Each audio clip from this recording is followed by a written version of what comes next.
Hi friends, I am back. तो पिछले video में हम लोग ने डिस्कस किए थे 1 मार्क्स वाले सारे एमसीक्यूज़ जो आए थे आपके 12 इन टोटल, और आज हम डिस्कस करेंगे 2 मार्क्स वाले एमसीक्यूज़ जो आए थे आपके टोटल 9 एमसीक्यूज़। तो पूरे 30 मार्क्स के एमसीक्यूज़ आपके मैं आज May 23 वाले डिस्कस कर लूँगा। 12 मैंने ऑलरेडी डिस्कस कर लिए हैं, 12 वाले एमसीक्यूज़ जो 12 मार्क्स के थे। तो आज रह गए आपके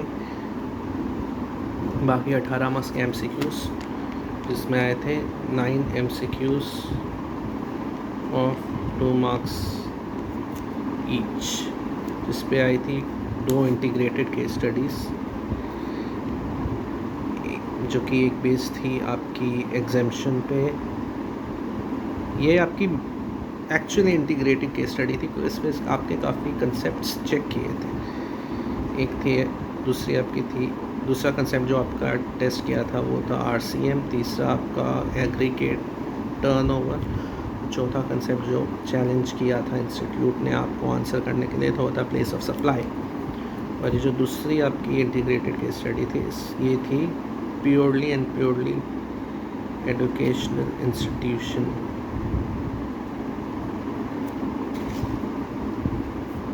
की जो एग्जाम्शंस होती हैं अंडर सेक्शन 10 एंड 11, ये उसमें बेस थी। ये आपके थे टोटल 5 एमसीक्यूज़। तो ये थे 10 मार्क्स का ये टोटल इंटीग्रेटेड केस स्टडी था, और ये केस स्टडी था आपका 8 मार्क्स का। तो ये रहे आपके 18 मार्क्स। 12 मार्क्स के जो एमसीक्यूज़ थे एक मार्क्स वाले ऑलरेडी डिस्कस्ड है, इससे पहले वाले वीडियो में प्लीज़ देख लेना। तो चलिए पहले हम ये वाली केस स्टडी डिस्कस करते हैं, जो कि काफ़ी लंबी चौड़ी केस स्टडी थी, लेकिन वो आपको तोड़ तोड़ के पढ़नी थी। अगर आपने तोड़ के पढ़ ली तो काफ़ी इजी थी। तो पहला इसका आंसर मैं डिस्कस कर रहा हूँ, ये था आपका, इसमें आपको कैलकुलेट करना था कि एग्रीगेट टर्नओवर कितना होगा। आपको बहुत सारे आइटम्स दिए थे, तो इसका आंसर मैं आपको बता रहा हूँ कैसे आएगा। पहले मैं आपको इसके जो कंपोनेंट्स हैं वो बता रहा हूँ, इसमें क्या क्या आता। एक तो था कि जो सप्लायर था उसने फॉरवर्ड चार्ज पे कुछ 2 करोड़ 70, 2 करोड़ 60 कुछ ऐसे करके उसने सप्लाई की थी। ये आपके जो मेन क्वेश्चन था उसके स्टार्टिंग पे ही मेंशन कर दिया था, तो वो इंक्लूड होती। फिर सेकंड उसने दिया था कि उसने कुछ लोन वगैरह भी डिस्पर्स किए थे, जिस पे उसको इंटरेस्ट वगैरह मिल रहा था, उसके एफडी या सॉरी उसके बेसिकली उसको इंटरेस्ट भी मिल रही थी, तो वो भी इंक्लूड होती है, क्योंकि आपको पता है कि इंटरेस्ट इनकम भी आपका सप्लाई ऑफ सर्विस में आती है, तो वो भी इंक्लूड होती। हाँ, कब इंक्लूड नहीं होती है, अगर कॉम्पोजिशन स्कीम वाले में हम जाते हैं तो वो इंक्लूड नहीं होती है, बट ये क्वेश्चन कॉम्पोजिशन स्कीम का नहीं था, तो इंटरेस्ट वाला भी जो अमाउंट था वो भी इंक्लूड होता। फिर एक अमाउंट उन्होंने दिया था कि वो होटल की कुछ किसी मिसेज़ अग्रवाल और उसके कोई फ्रेंड वगैरह, कोई रिलेटिव वगैरह थे, उनको उसने सर्विस दी, उनके 1 लाख उस पर कलेक्ट किए थे, तो वो भी इंक्लूड होगी। और भी ऐसा कुछ एक अमाउंट था 12, 13, 10 लाख का, पता नहीं। तो इसका आंसर जो था वो सब इंक्लूडेड था, इंक्लूडिंग इंटरेस्ट इनकम। खाली एक चीज़ इंक्लूडेड नहीं थी, जो आरसीएम पे उनको इन्वर्ट सप्लाई मिल रही थी, वो भी कोई अमाउंट था, खाली वो आपको एक्सक्लूड करना था। तो इसका आंसर था 2.91 करोड़ या 2 करोड़ 91 लैक्स। तो आप याद करिए आपने एग्ज़ाम पे क्या लिखा है। अगर आपको ऐसी कोई फिगर याद आ रही है तो आपका आंसर करेक्ट है। फिर दूसरा जो आपको उसने कंसेप्ट चेक किया था वो था एग्जाम्शन का। ये काफ़ी इजी था। ये था कि जो आपको पता है, इस पर अमेंडमेंट था, वैसे आपको पता होगा कि जो टूर ऑपरेटर होता है उस पर हम एग्जाम्शन देते हैं जितना उसने आउटसाइड इंडिया सर्विस प्रोवाइड की हो। मतलब समझ लीजिए आपकी 1 लाख की टिकट है, तो उसमें समझ लीजिए 40,000 रुपये जो है वो होलली एंड एक्सक्लूसिवली जो टूर पैकेज है वो आउटसाइड इंडिया है। मतलब जो लॉजिंग वगैरह, ट्रैवलिंग, साइट सीइंग, जो भी कुछ सारे एक्सपेंडिचर जो है वो आउटसाइड इंडिया है, तो वो एग्जेम्प्ट रहते हैं। तो इसी क्वेश्चन पे दिया था कि 10 दिन का पैकेज था, उस पर 4 दिन थे श्रीलंका के लिए और बाकी के 6 दिन थे लोकल डोमेस्टिक ट्रैवलिंग वगैरह के लिए, वो इंडिया के थे। और उसने टोटल शायद 3 लाख रुपए कलेक्ट किए थे। तो इसका सिंपल था, आपको इंटू 4/10 एंड 3 लाख इंटू 6/10 करना था।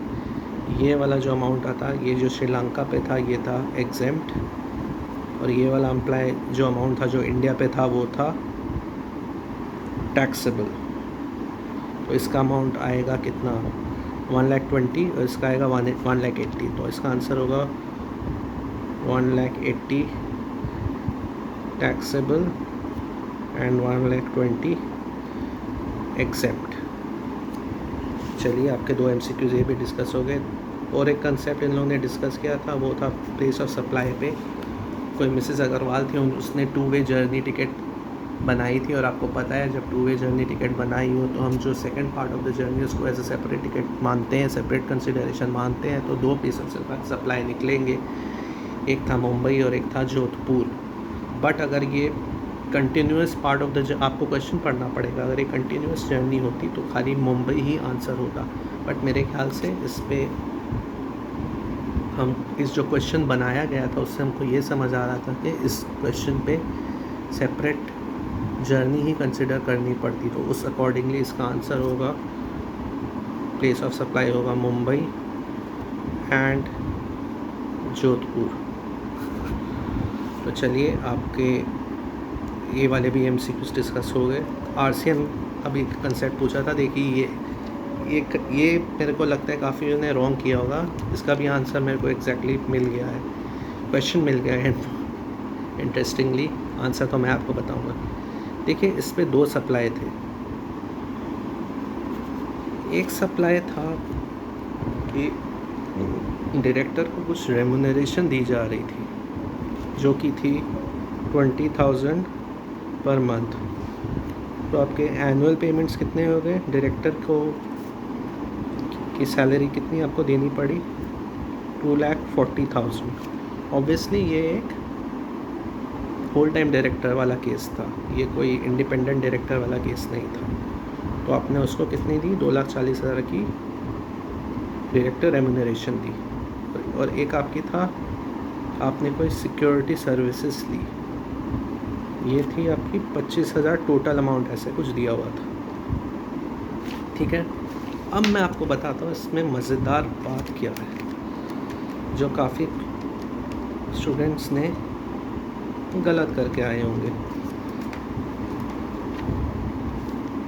डायरेक्टर वाले तो सबको पता है कि director services when availed by a company which is obviously registered under GST because it is a body corporate, then the services so availed by the company is chargeable to GST under reverse charge mechanism. तो ये तो पूरा RCM पे होगा 2,40,000। Question में यही पूछा था कि टोटल RCM कितने अमाउंट पे लगेगा, तो ये तो ऑब्वियसली होगा ही होगा। अब मेरे ख्याल से स्टूडेंट्स ने इस पे RCM नहीं कैलकुलेट किया है, बट इस पे भी RCM कैलकुलेट होना चाहिए था। मैं बताता हूँ क्यों। सिक्योरिटी सर्विसेज में RCM जब लगता है तो उसकी बेसिक जो सबसे पहली जो कंडीशन दी, अपना मैट खोल के देख लीजिएगा, सबसे जो बेसिक कंडीशन होती है उस पर यह लिखा रहता है कि the supplier of the services should be any person other than a body corporate. और इस पे जिस बंदे से हम सिक्योरिटी सर्विस ले रहे थे ना, वो बॉडी कॉर्पोरेट नहीं था, वो एक पार्टनरशिप फर्म थी। अब मज़े की बात यह है कि जो चार्टर्ड अकाउंटेंट्स भी बन गए होंगे काफ़ी पिछले टर्म्स में, जो प्रैक्टिस भी कर रहे हैं, उनको भी शायद नहीं पता कि कंपनीज एक्ट और GST में फ़र्क है। इन GST partnership firm is not a body corporate. आपको शायद जब आपने स्पॉन्सरशिप सर्विसेज के बारे में पढ़ा हो तभी भी आपने पढ़ा होगा। तो क्वेश्चन में यही था, जो सप्लायर ऑफ सर्विसेज था ना, वो एक पार्टनरशिप फर्म थी, मुझे अच्छे से याद है, वो एक बॉडी कॉर्पोरेट। हाँ, तो मैं कह रहा था कि partnership firm is not a body corporate under the GST laws. तो जो इधर सर्विस प्रोवाइडर था, जो सप्लायर था, वो एक पार्टनरशिप फर्म थी, और company is always a registered percent under GST, क्योंकि एक पब्लिक कंपनी थी तो इस पे भी RCM लगता, तो इस दोनों अमाउंट पे RCM लगता। टोटल 2,65,000 पे भी RCM लगता और रेट कुछ दिया हुआ था 18%। तो इसको आप अगर कैलकुलेट करेंगे 2,65,000 को, सॉरी 240 और 25 है ना, 2,40,000 जो आपने लिया था डायरेक्टर वाली सर्विसेज, और जो आपने दूसरी ली थी सिक्योरिटी सर्विसेज 25,000, तो 2,65,000 पे 80% GST लगेगा, तो इसका अमाउंट आएगा 47,700। तो इसका आंसर था ₹47,700।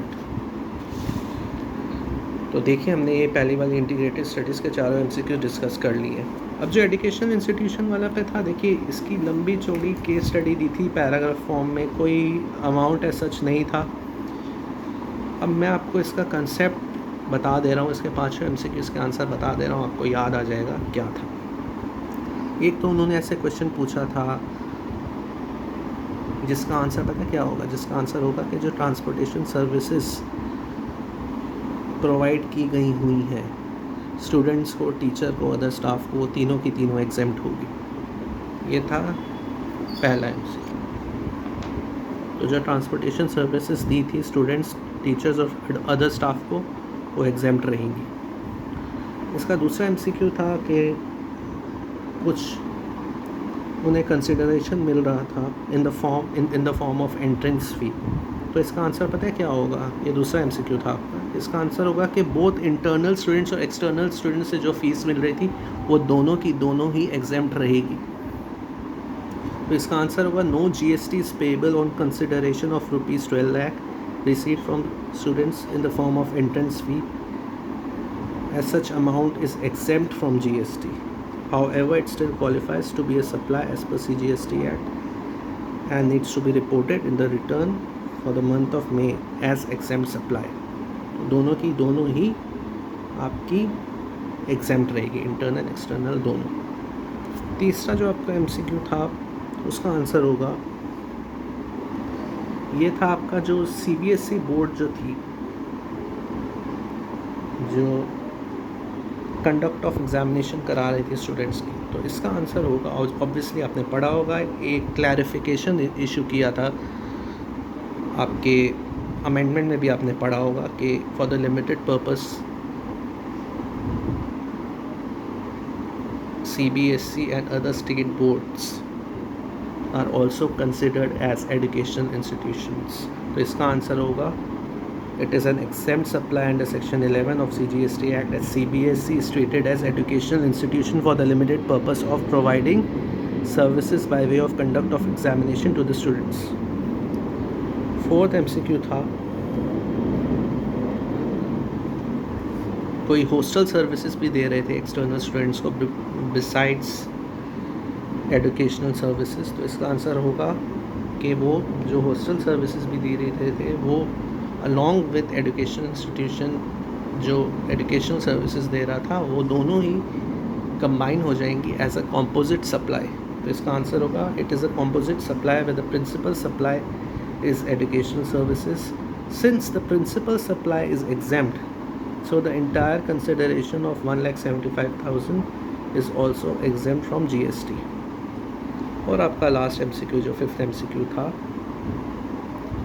वो कोई अंबाजी ट्रांसपोर्टर्स के ऊपर था जिसकी सर्विसेज एजुकेशन इंस्टीट्यूट अवेल कर रहा था, तो उस पर भी GST नहीं लगेगी, क्योंकि आपको पता है कि जो transportation services education institution students faculty staff को देता है वो एग्जेम्प्ट होती है, और अगर किसी एजुकेशन इंस्टीट्यूशन ने किसी अलग कंसर्न से ट्रांसपोर्टेशन सर्विसेज ली होती हैं तो वो भी एग्जेम्प्ट रहती हैं। तो इसका आंसर होगा GST is not payable at all on the services provided by Ambaji transporters as services provided to an education institution by way of transportation of students faculty and staff are exempt from tax. तो मैंने आपके 2-2 marks वाले भी MCQs discuss कर लिए, 4+5 18 marks के MCQs मैंने अभी डिस्कस किए, 12 मार्क्स के MCQs मैंने पहले वाले वीडियोस पे डिस्कस किए थे। जो 12 मार्क्स के एमसीक्यूज़ थे वो थे 1-1 मार्क्स वाले, और ये जो हमने डिस्कस किए था सारे थे 2-2 मार्क्स वाले। तो आपके सारे के सारे 21 एमसीक्यूज़ डिस्कस हो चुके हैं 30 मार्क्स के। तो अपने प्लीज़ मार्क्स कैलकुलेट कर लीजिए। Thank you very much.